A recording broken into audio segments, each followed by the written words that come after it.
It started with an envelope. Not an email, not a text, not even a "we need to talk" over stale coffee and regrets. No, this came with gold-pressed lettering and a fancy wax seal like it had been dipped straight from a Netflix period drama. I thought it was a wedding invite. Turns out it was the opening act in the grand tragedy of my life. Logan Reynolds, it read in perfect calligraphy. Please join us for a night to remember. No sender. No return address. Just an RSVP number and a date. Next Friday, 7 p.m. downtown. Now, I'm not the kind of guy who says yes to cryptic invitations. I'm the kind of guy who says no to suspicious pop-ups and always reads the terms and conditions. But something about that envelope, it wasn't just fancy, it was smug. Like whoever sent it knew I wouldn't resist. And I didn't. Ashley, my wife, didn't even blink when I showed it to her. Just sipped her wine and said, "Oh, that must be for Chase's launch party." Chase.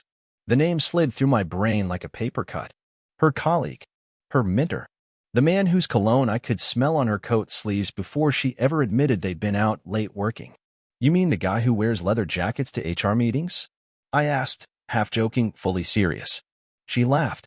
"He's harmless, Logan. Relax. Relax." That word had been my cage for the last 8 months. Relax when she got home at 2 a.m. Relax when her phone buzzed with texts labeled "work emergency."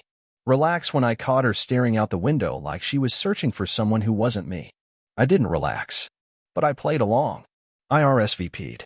I dry cleaned my only tailored suit. I even picked out a tie that said "cool and composed" instead of "one suspicious drink away from unraveling." Friday came fast. The venue?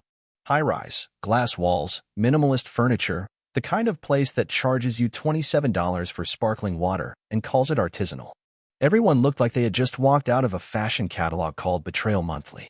Ashley arrived 20 minutes before me. Said she needed to help Chase with the setup. I knew better. She hadn't helped me set the table in months. When I stepped off the elevator and into that glittering social cage, I didn't expect to see what I saw. Her. Laughing. With Chase. His hand on the small of her back like it lived there rent-free. But no, this wasn't the moment. This wasn't when the hammer dropped. That comes later. This was the appetizer. And I was still pretending I was hungry. I don't drink red wine. Gives me a headache and a bad attitude. But that night, I was swirling a glass of Merlot like I actually belonged in that pretentious room full of laughter, clinking glasses, and veiled backstabs. I spotted Ashley across the gallery space, dressed in a deep emerald dress I hadn't seen before. Funny how the little things stand out when you know your life's about to slip between the cracks. She saw me and smiled. That curated, practiced smile that didn't quite reach her eyes anymore. The kind she gave to clients or parking attendants. "Logan, you made it." Her voice was higher than usual. Brighter. Forced. I was curious, I said, kissing her on the cheek. I figured I'd meet the legend. Her eyes flicked toward Chase, who was standing about 5 feet away, deep in conversation with 2 women who looked like they stepped off a yacht. He looked over, gave me the kind of nod you give to someone you're planning to outmaneuver. Then he smirked. "Logan, meet Chase Donovan," Ashley said. "Chase, this is my husband." He extended a hand like we were about to sign a peace treaty. "Good to finally meet you, man. Ashley's told me so much." Likewise, I lied, because she hadn't said anything that wasn't vague and overly professional. Though I've always pictured you taller. That got a chuckle from the yacht girls. Chase? Not so much. We did the polite small talk thing for a bit. I asked about his latest project. He gave me buzzwords: immersive, disruptive, curated. I nodded like I understood. Meanwhile, Ashley kept glancing at her phone like it owed her money. I noticed the way her hand stayed at her side while mine tried to find hers. I noticed how she leaned into his jokes, how she brushed imaginary lint off his shoulder. The same gesture she used to do to me back when we were still us. She was acting, but not for me. For the people around us.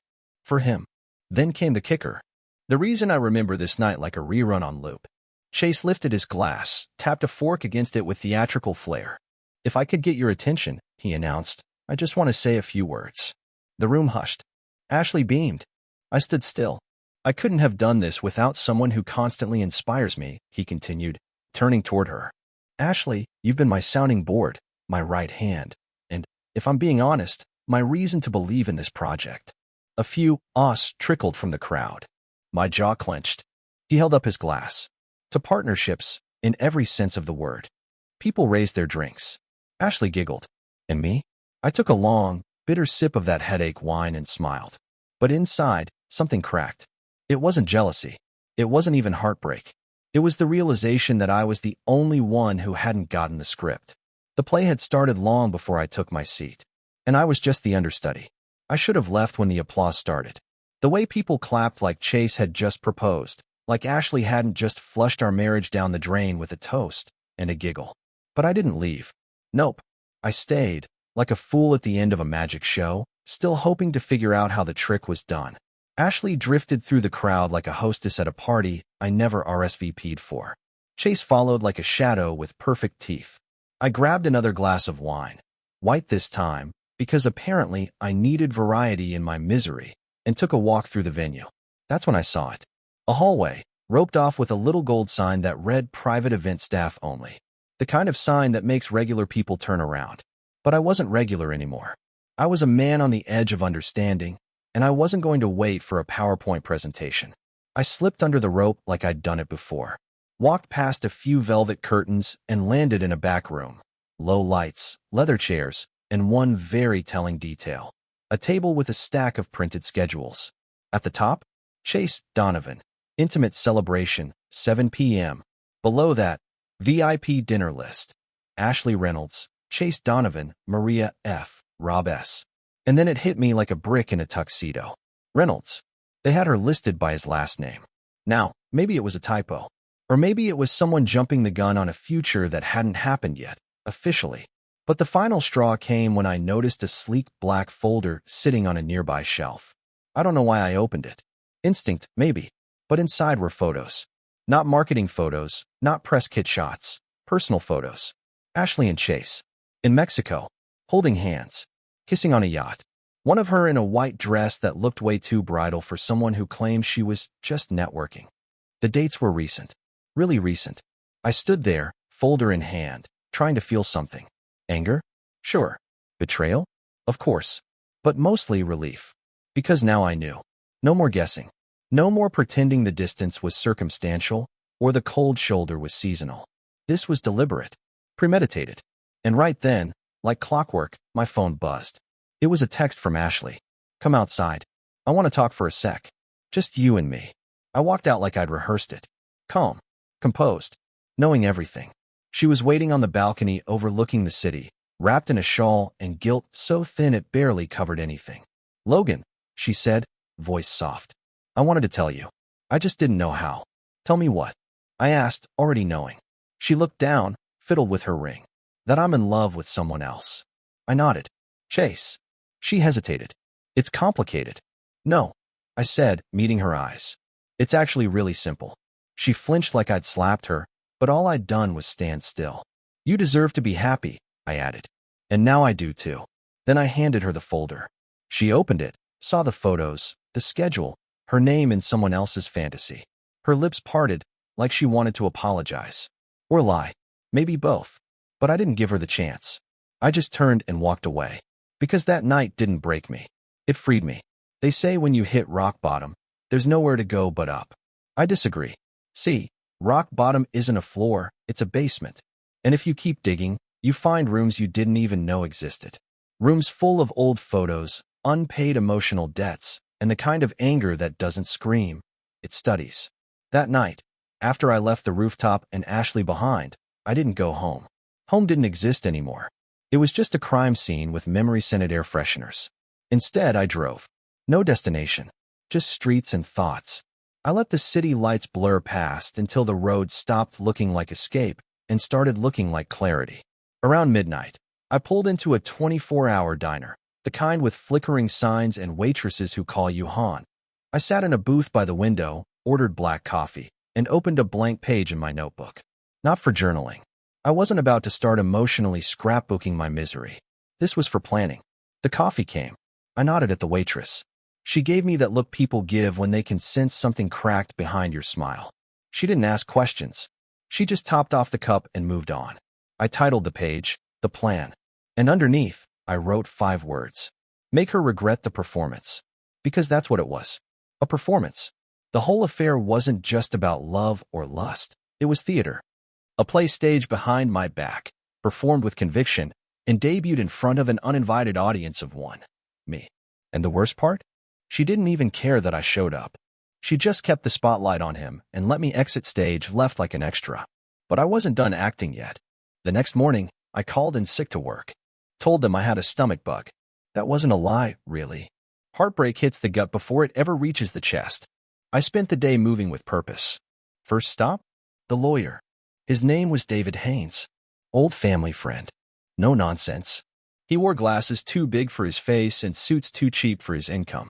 I'm not here to beg or cry, I told him the moment I sat down. I just want out, with my dignity and my assets intact. He leaned back in his chair, laced his fingers. You're sure?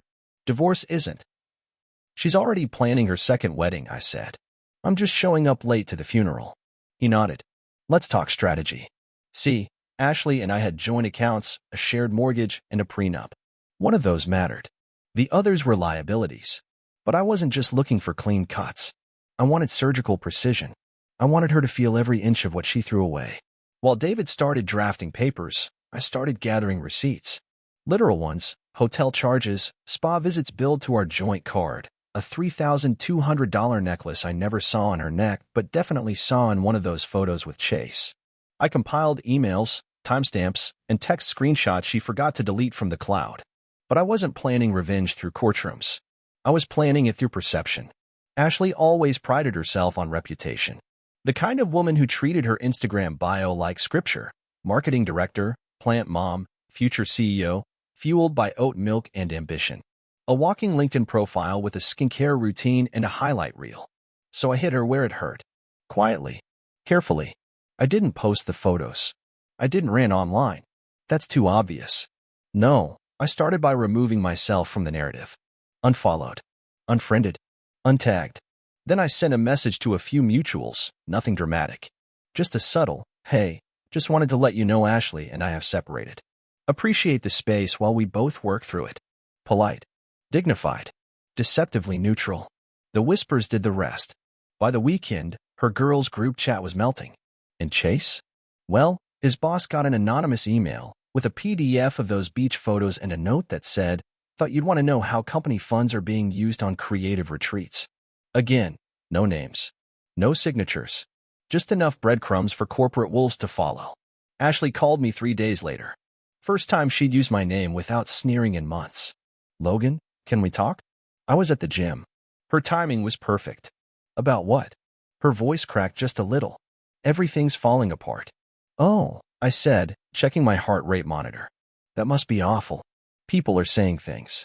I don't even know where it's coming from. I guess stories travel fast when the characters are so compelling. There was a long silence on the line. Then, did you do this? I smiled to myself. Do what, Ashley? I've just been relaxing. Click. But the final move? That came later. I waited until everything was spinning, her job on the line, her social circle suspicious, Chase keeping his distance once his name showed up in a finance audit. That's when I mailed her a single envelope. No return address. Just like the first one. Inside? A handwritten note. It said, "You were right. We were done a long time ago. I was just too blind to admit it. So thanks for waking me up. I'm wide awake now. And I'm not watching from the audience anymore. I'm directing the show." Underneath, taped to the bottom, was her own printed resume. Updated with the words, "Seeking new opportunities." Let her take the hint. The funny thing about perception? It doesn't care about facts, it cares about optics. And Ashley had built her whole world on optics, the curated life, the motivational captions, the filtered smiles. So I figured, why not give her a taste of her own medicine? Let's make her question what's real and what's a highlight reel. The real beauty of silent revenge is in the setup. You don't scream. You don't slash tires or go full reality TV. No, you whistle while you work. Then you disappear behind the curtain and let the dominoes fall. After sending the resume note, I did what any good magician does before the big reveal. I distracted the audience. First, I went out and bought a new suit. Not out of vanity, but image matters when people start looking. Clean lines. Sharp collar. The kind of look that says, I'm not a man going through a divorce. I'm a man writing his comeback. Then I made some public moves. I started going to events again, fundraisers, community gatherings, work socials. Anywhere Ashley might show up, or at least hear about me being there. I didn't flaunt it. I just showed up, well-dressed, composed, and always in good company. You'd be amazed how fast people start whispering when a man who got cheated on is seen laughing with a woman in a red dress and not throwing wine glasses. But the real Jim? I accepted a speaking slot at a local entrepreneur conference. I was already known in my circle, marketing strategist turned executive director, so it wasn't a stretch. I gave a calm, thoughtful talk about resilience, reinvention, and the power of knowing when to walk away. There were no names, no digs, just enough truth to light a fire under anyone who recognized the story. Ashley, meanwhile, was unraveling with quiet panic. Chase, her golden boy, was losing his luster. Turns out, when the PR team found out his creative budget included beachfront photo shoots and two-night hotel stays labeled consulting, things got complicated. He kept his job for now, but they restructured her out of hers. That's corporate speak for, you're the dead weight, and we're not carrying your baggage anymore. I found out the same way everyone else did, a change in her LinkedIn status. Open to new opportunities. Ouch. But I wasn't done. Not yet.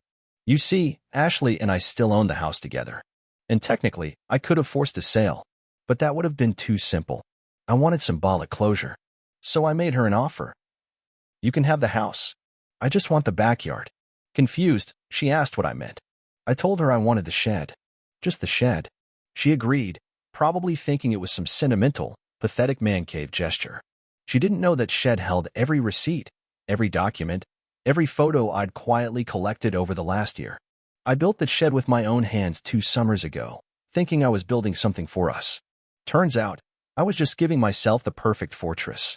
Once it was legally mine, I hired a friend of mine, Brennan, a guy with a tech background and a petty streak longer than Route 66. Together, we turned the shed into a fully functional home office. Solar-powered, soundproof, Wi-Fi equipped, even a coffee machine. My ex-wife had the house, but I had the command center. That's where I launched my next project, a podcast. Not the self-pitying, heartbreak confessional kind. No, mine was called Exit Strategy. 10-minute episodes. Clean production. Each one about recovering from betrayal professionally, of course. I spoke in analogies. Never named names. But you better believe anyone who knew me knew exactly who I was talking about. And then came episode 6. The one that went viral. Title? How to Spot a Professional Manipulator in a Designer Dress. A week later, Ashley called me again. 2 missed calls. Then a message. Logan, I need you to stop whatever it is you're doing. I can't get interviews. People are asking questions I can't answer. I waited 6 hours. Then replied with 3 words. Let's do lunch. We met at the same upscale bistro where she used to bring clients. The kind of place she once told me I wasn't dressed right for. This time, I wore a blazer and a calm expression. She looked tired, hollow-eyed, like someone who hadn't slept in truth for weeks. I listened to your podcast, she said, stirring her tea with surgical fury. I smiled. Big fan. You made me look like the villain. I raised an eyebrow. Did I say your name? She didn't respond. Instead, she leaned forward. Do you want money? Is this some long con to humiliate me? That one stung. Not because she said it, but because it proved she still didn't get it. I leaned back, folded my napkin slowly. No, Ashley, I don't want money. I want you to remember this feeling. What feeling? The one where the mask slips. Where everyone sees you not as the version you curated, but the version you tried to bury. She opened her mouth to respond, closed it, and for the first time in a long time, I saw her, really saw her. Not the woman I married. Not the woman who left, but the woman who lost. That afternoon, I ended the call with my lawyer. Divorce? Finalized. House? Hers. Public image? Shattered. And me? I walked back to the shed, poured myself a bourbon, and hit publish on episode 7. Title? Freedom doesn't come with apologies. They always say there's 2 sides to every story. That's true. But some people forget a key detail. The other side doesn't always owe you silence. Ashley decided she was done being the villain in the narrative I never invited her to star in. A week after our little lunch détente, I got the first signal that she was trying to reclaim the spotlight. It came in the form of a blog post. Yes, a blog. She titled it, When Marriage Ends, But Misrepresentation Begins. Posted it to Medium like she was Carrie Bradshaw in Crisis. It opened with a sweeping paragraph about emotional manipulation, gaslighting, and performative healing disguised as empowerment. If I hadn't been the subject, I might have admired the craft. She never used my name, but she didn't need to. Anyone who listened to my podcast or saw my face in those conference photos could connect the dots. She painted herself as the emotionally neglected wife, caught in a marriage that looked good on paper but was starved of spiritual connection. A marriage where she lost herself trying to please a man who never really saw her. A man with a shed. That one got a laugh out of me. I'll admit it. But what really struck me wasn't the content, it was the comments section. People, strangers, were siding with her. Because they didn't know the details. They didn't know the dinner setups, the cold texts, the flights to Mexico while I was home fixing the garbage disposal. They knew one side. The one dressed in vulnerability and perfectly chosen adjectives. Ashley didn't want an apology. She wanted an audience. Too bad I already had mine. When people try to bury you in their version of the story, you have two options. You dig out quietly, or you build a higher hill and speak louder. So I recorded episode 8 of Exit Strategy. It was called The Art of Selective Memory. I didn't name her. I didn't insult her. I didn't even reference the blog. But I told a story. About a man who once brought home tulips every Friday because it was the only flower his wife didn't say gave her a migraine. A man who rearranged his entire work schedule for a marriage counseling appointment, only to be met with a cancellation text because she wasn't in the right headspace. I told a story about forgiveness, about how it's not a weakness, but a door. And sometimes, closing that door is the strongest thing you can do. By the time I was done, I didn't feel angry. I felt clean. Ashley didn't respond immediately. She probably thought I'd come crawling, or maybe expected me to stop once she turned public sympathy in her favor. But I knew her tells, and I saw the next play coming before she even called the shot. On a Friday morning, I got an email from a brand rep, a small wellness brand I'd consulted for years, one that Ashley had connections to through her agency. The subject line, concerns over recent content. They were reevaluating partnerships. No surprise. I checked the email address. BCC to 8 other firms. Ashley was weaponizing whispers now, calling in her last favors, trying to sabotage me without fingerprints. Cute. I didn't panic. I pivoted. By noon, I had booked a Zoom interview with a newer startup I'd been watching for months. By 3 p.m., I had a verbal agreement to come on as a senior advisor for their expansion campaign. By dinner, I had 3 missed calls from the wellness brand I'd lost. Apparently, their followers didn't like the hit job. They liked me. Because authenticity, real, raw, firm but fair authenticity, is hard to fake. So I sent them one final email. No worries. I'm no longer reevaluating. I've already moved forward. Then I clicked block. The next few weeks were quiet, but not in a peaceful way. In a waiting for the storm kind of way. I knew Ashley too well. And Chase? He was too image-conscious to just disappear into a cloud of scandal. So I watched from a distance. No social media posts. No announcements. Just an eerie digital silence.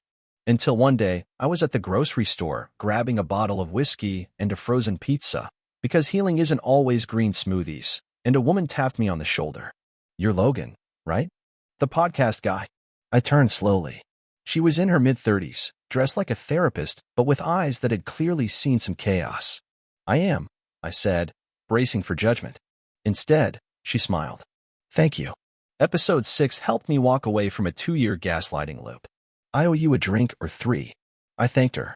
Politely declined the drink. But as she walked away, something settled in my chest I hadn't felt in months. Purpose. Not petty revenge. Not image repair. Something better. I was helping people navigate what I had nearly drowned in. And Ashley? She was still trying to control the tide. But tides don't obey wishes. And neither did karma. It wasn't long before I got the final piece of the puzzle. A mutual friend forwarded me an Instagram post, Chase's profile. Brand new caption. Sometimes new beginnings aren't what you expect. He had unfollowed Ashley, and she had deleted her blog. Game. Set. Peace. I didn't gloat. I didn't celebrate. I just recorded one more episode. Episode 9. Don't light fires you aren't ready to sit in. I spoke slowly. Clearly. Not with vengeance. With clarity. People will always try to edit the parts of the story that make them look bad. That's human. But the truth doesn't flinch. It doesn't bend to applause or pity. It just sits there, quietly waiting to be noticed. And one day, you get to decide whether you walk away with scars or with armor. Funny thing about people like Ashley, they never say sorry when it matters. Only when the walls start closing in, and the silence gets too loud to ignore. Her first attempt came via email. Subject line, "Can we talk?" Inside, a dozen sentences dressed in self-reflection, each one a silk-wrapped grenade. I've had time to think. I didn't realize how much pain I caused. What we had was real, even if I lost my way. I didn't respond. Not to the first email. Not to the second, third, or the last one with the subject line, "Please." She even tried sending me a voice message, her voice shaky, softer than I remembered. I missed the version of us that didn't need forgiveness. I wish I could go back. Wish in one hand, Ashley. I wasn't looking for apologies anymore. I was looking for peace. And peace doesn't knock. It slips in when you stop unlocking the door for ghosts. So I gave her what she hated most: silence. No answers. No confrontation. Just a man living on his own terms. 3 months after our divorce finalized, I saw her again, in person. Not at a party. Not by chance. This time, I called the meeting. I invited her to dinner. Simple, neutral.